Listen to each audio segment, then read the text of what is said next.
कि इस साल की शुरुआत में यूपी पुलिस का पेपर लीक हुआ था और आरओ का पेपर लीक हुआ था। उसके बाद उत्तर प्रदेश सरकार ने पेपर लीक को रोकने के लिए एक बड़ा जो है स्ट्रिक्ट कानून बनाया है और जिसमें जो है बाकायदा 1 करोड़ की सज़ा वगैरह है और आजीवन कारावास भी है।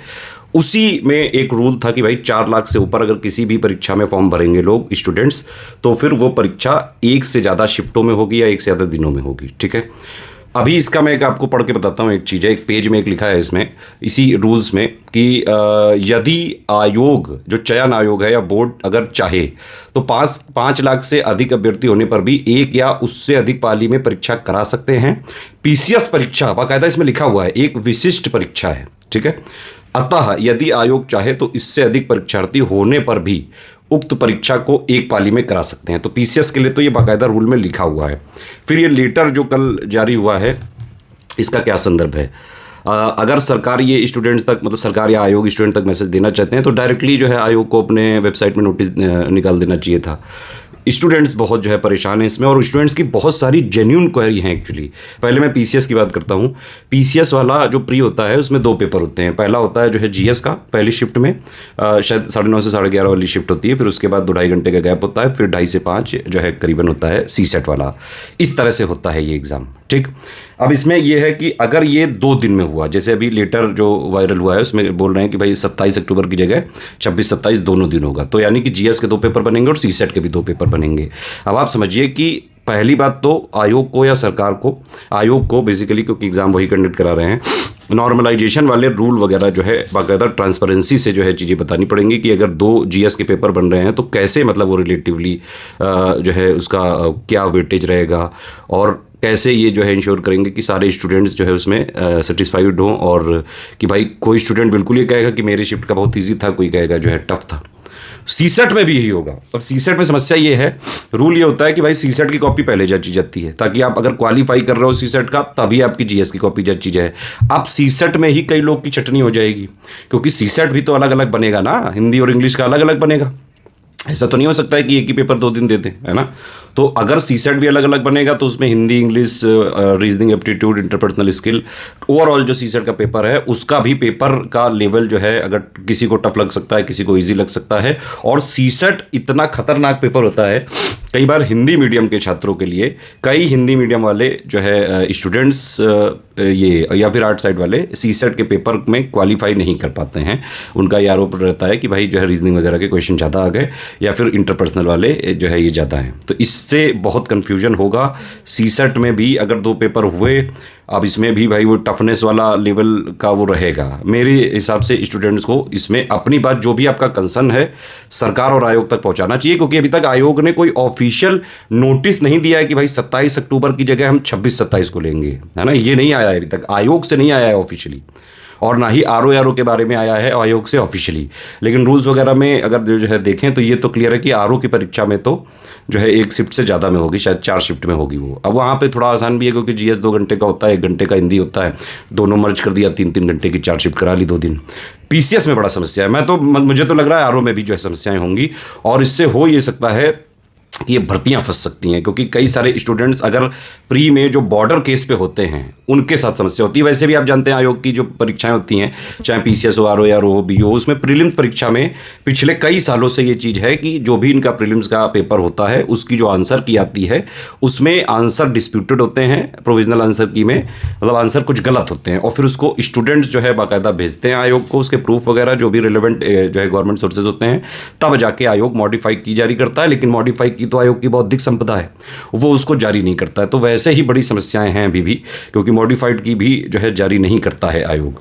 अब उसके बाद ये जो नॉर्मलाइजेशन होगा तो कैसे होगा, कैसे तय करेंगे वेटेज किसका कितना है। जीएस के 2 पेपर होंगे, कोई किसी में इजी आ सकता है, किसी में जो है टफ आ सकता है। और स्टूडेंट्स के भी बहुत सारे कंसर्न जो है मुझे जो लग रहे हैं वो यही है, सीसेट में कैसे होगा। मतलब ये आयाम, ये समस्या सिर्फ जीएस के पेपर में नहीं फंस रही है, सीसेट में भी फंस रही है। कई सारे स्टूडेंट जस्ट उसको क्वालिफाई करते हैं। अब अगर वो जो है थोड़ा बहुत टफनेस लेवल जरा सा ऊपर नीचे होने की वजह से कहीं उनका सीसेट ना क्वालिफाई हुआ तो जीएस ही नहीं क्लियर होगा। ये समस्याएं हैं।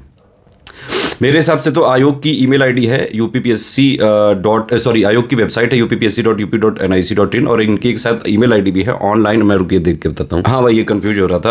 online.uppsc@nic.in ठीक है। इस पे आप लोग जो भी आपका कंसर्न है, जो समस्या है, जो प्रॉब्लम है, आप आयोग को डायरेक्टली लिखें।